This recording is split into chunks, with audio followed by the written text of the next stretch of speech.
You walk into a room you stood in 100 times, and for no reason at all, every instinct in your body quietly tells you to leave.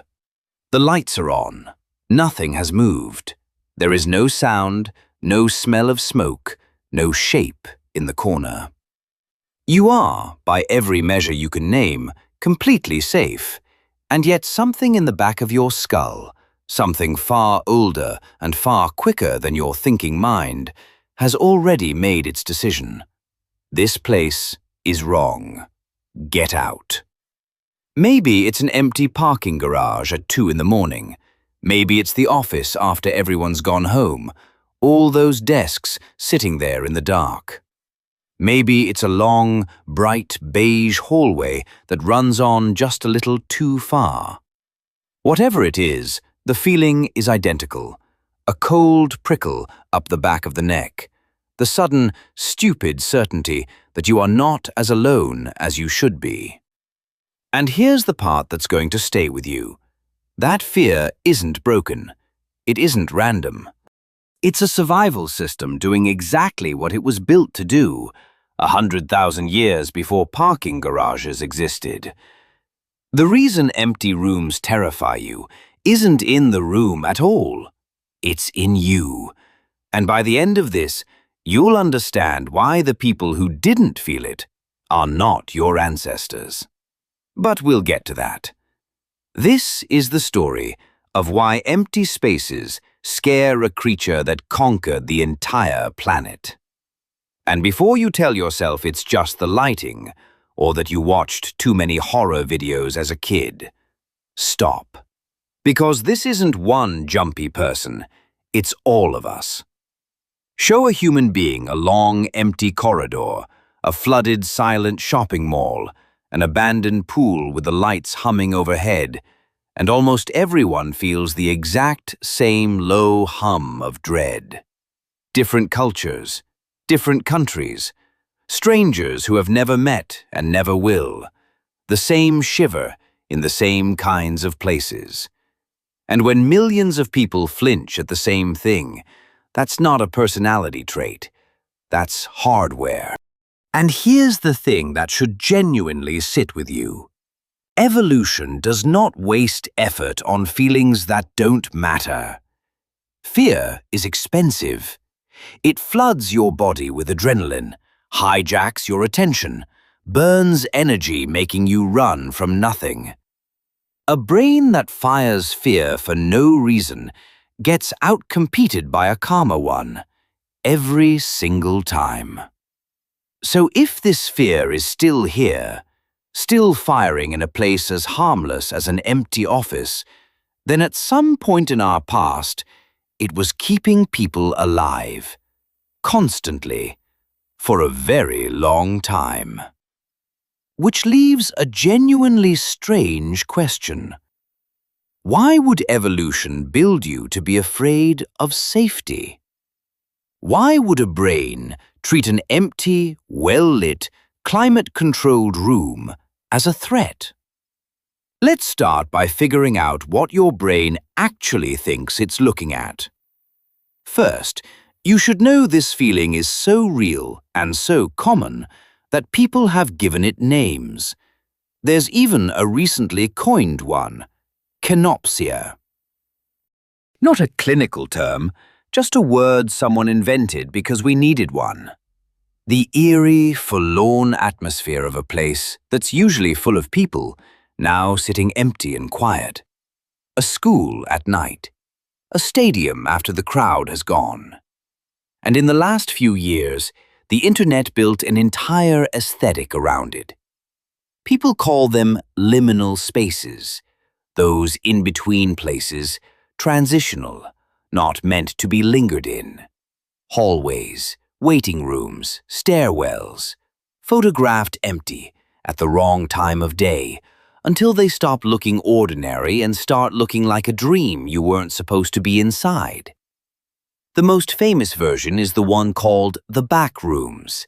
Endless empty office hallways, yellow walls, buzzing fluorescent lights, damp carpet, going on forever. Millions of people looked at that and felt the same gut-level no. A place with no people in it that was very clearly built for people. And that single wrongness is the whole point. But here's what most people get backwards. They think the internet invented this fear, that it's some new screen-age anxiety. It isn't. The internet just took the oldest fear we have and finally gave it a photograph. Long before there were hallways, your ancestors were already feeling this exact dread. Out on the open ground, in the dark, at the mouth of a cave, at the edge of a tree line. So let's go there. Let's figure out what your brain is really reacting to. And it starts with something deceptively simple. It starts with whether you can see. There's an old idea in this field. It's called prospect and refuge. And once you hear it, you'll start seeing it everywhere for the rest of your life. Picture yourself 100,000 years ago. You are a soft, slow, clawless animal on a continent absolutely full of things that would happily eat you. To survive a single day, you need two things at once. You need prospect, the ability to see out, to spot the lion before it spots you. And you need refuge, something solid at your back, a wall, a rock, a cave mouth, so that nothing can come at you from behind. See without being seen. That's the dream. That's safety. The ones who craved that combination lived. The ones who wandered happily into the middle of open ground with their back exposed, who never felt that itch to find a wall. They fed the lions, and they fed them early, before they'd had many children. Generation after generation, the planet quietly selected for humans who feel calm with their back to a wall and uneasy out in the open. You still do it, by the way. Watch where people sit in a restaurant. Everyone wants the corner booth, the seat facing the door, the table against the wall. Nobody taught you that. You walk in, and 100,000-year-old part of your brain quietly negotiates for the best refuge in the room before you've even looked at the menu. You think you're picking a nice table. You're picking a position to survive an ambush that is not coming. So look at what an empty liminal space actually does to you. A long hallway. An open, echoing concourse. It hands you almost no refuge and a whole lot of exposure. Sightlines in every direction and nowhere to put your back. Your ancient software runs the math the way it's run it for 10,000 generations, and it returns one quiet result. Vulnerable.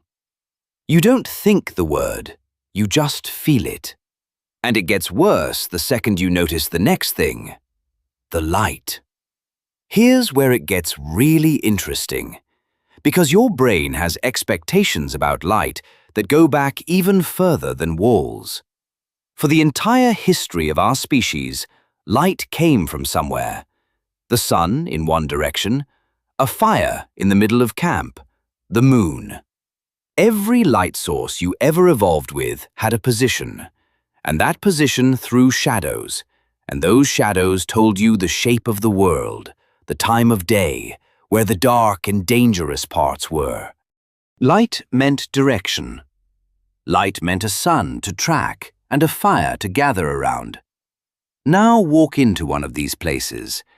Endless overhead fluorescent panels, flat, even, shadowless light coming from everywhere and nowhere at once. There is no sun, there is no fire, there's no direction to anything. Your brain reaches for the light source the way it always has, and finds nothing it recognizes. It's a tiny wrongness, but your ancient pattern detector clocks it instantly. This is a kind of light that does not exist in nature, thrown by a kind of star your ancestors never once stood under. It is, as far as your body is concerned, a sun you've known for about a century and never agreed to. And some deep part of you simply does not trust it. That's why a sunlit empty room feels merely lonely, but a fluorescent empty room feels haunted.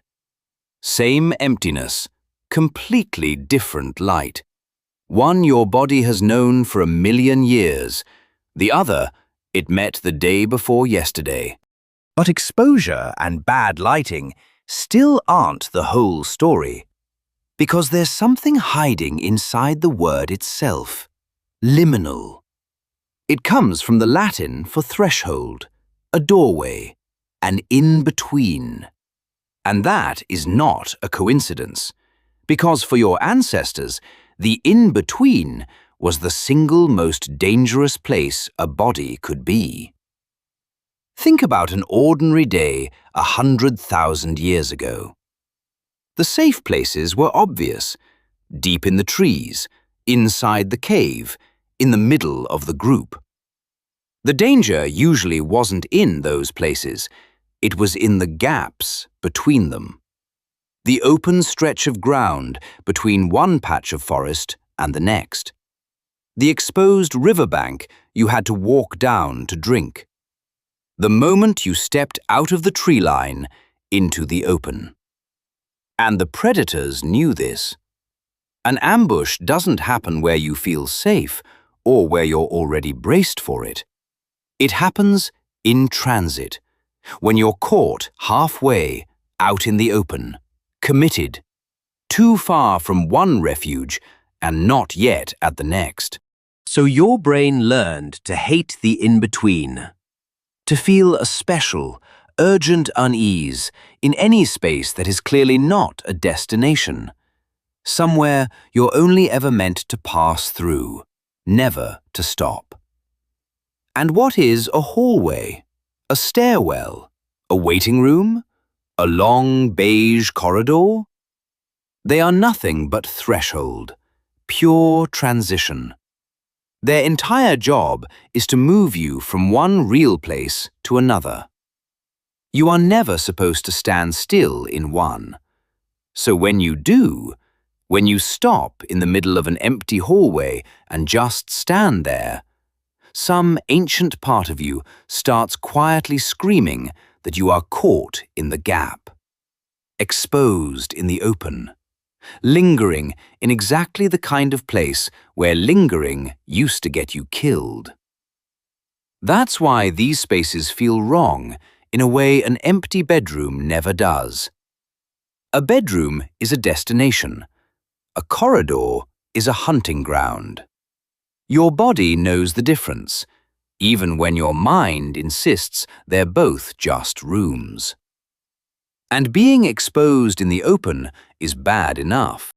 But the deepest part of this fear still isn't about what you can see. It's about what you can't. Stand in that empty room long enough, and a very specific thought arrives uninvited. The feeling that you are not alone. That just out of sight, around that corner, in that doorway, something is there. Watching. This may be one of the most important pieces of equipment in the human mind, and it has a clunky name. Call it your watcher sense. For your ancestors, the world was full of things that hid and waited.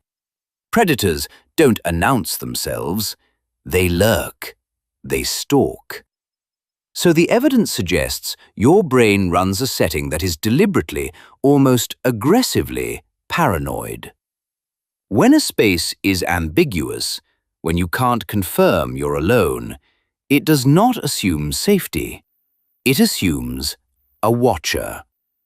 It fills the silence with a presence, and it puts you on alert. And here's why that paranoia won. Picture two of your ancestors at the mouth of a quiet, empty cave. The first one feels the prickle, assumes something's in there, and backs away. 9 times out of 10, he's wrong. He wasted a little fear on an empty cave and felt slightly foolish. The second one feels nothing, shrugs, and walks in. 9 times out of 10, he's fine too. But on the 10th time, the one time something really was waiting in the dark, the relaxed one dies, and the paranoid one lives. Run that math across 100,000 years, and only one of those two ever becomes your great-great-grandparent.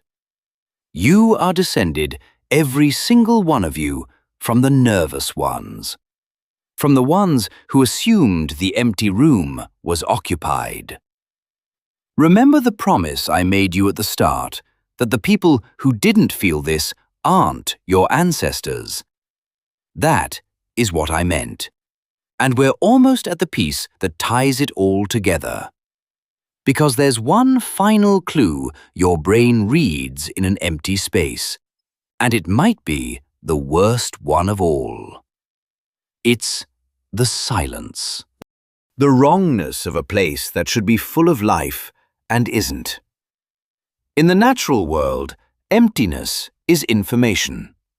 When a forest goes quiet, when the birds stop, the insects fall silent, the animals vanish, it almost never means nothing. It means something. A predator has moved through, a threat has entered the area, and everything with the sense to run already has. Silence, in a place that should be alive, is one of the oldest danger signals there is. The absence of life is the footprint of whatever scared the life away. Now, think about what an empty mall actually is. A liminal space is, by definition, a place built for crowds. A shopping center, a school hallway, a waiting room, an office full of desks. Every square foot of it says it should be full of people. And it isn't. The table is set for 100, and there's not a soul in sight. And your ancient brain reads that exactly the way it would read a silent forest. It does not think, oh, it's just after hours.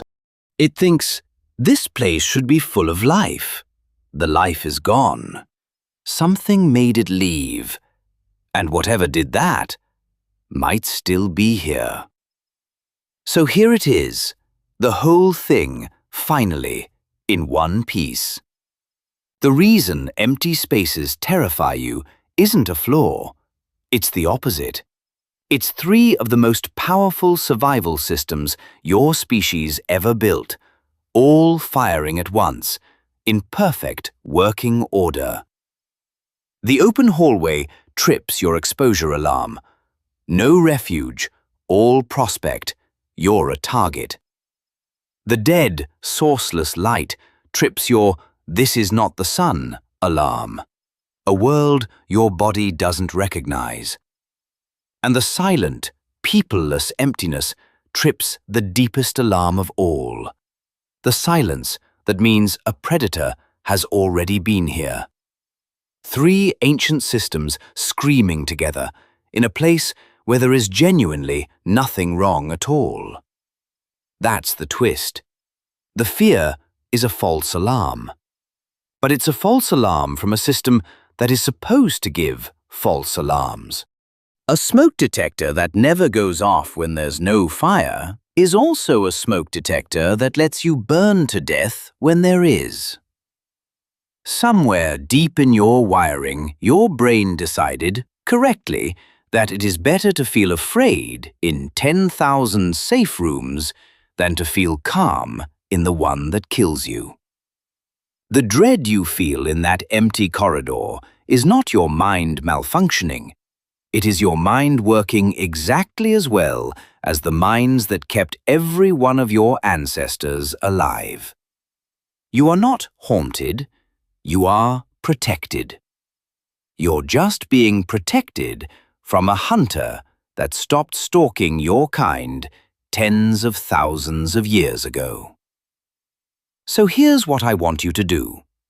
The next time you're in a deserted parking garage, or a silent office after dark, or some endless beige hallway that lifts the hair on your arms for no reason you can name, don't be embarrassed by it. Don't tell yourself to grow up. Instead, understand what's actually happening. That prickle on the back of your neck is a message, passed hand to hand down an unbroken chain of survivors, every single one of whom lived long enough to have a child, partly because they trusted that exact feeling. It is the voice of 100,000 grandparents, all whispering the same thing they whispered at the mouth of every dark cave. Maybe it's nothing, but check anyway. The backrooms didn't invent a new fear, they just held up a mirror to the oldest one we have. Because under the clothes and the cars and the fluorescent lights, you are still a soft, slow prey animal that learned, against all odds, to rule the world, and never once got around to deleting the software that got you there. You conquered the planet. You built the empty rooms yourself. And some ancient, faithful part of you still walks into one, goes quiet, and says, "Not here. Not safe. Not yet." That isn't a weakness. That's the whole reason you exist. So tell me, what's the one empty place that's always given you that feeling? Let me know in the comments. Until then, see you soon.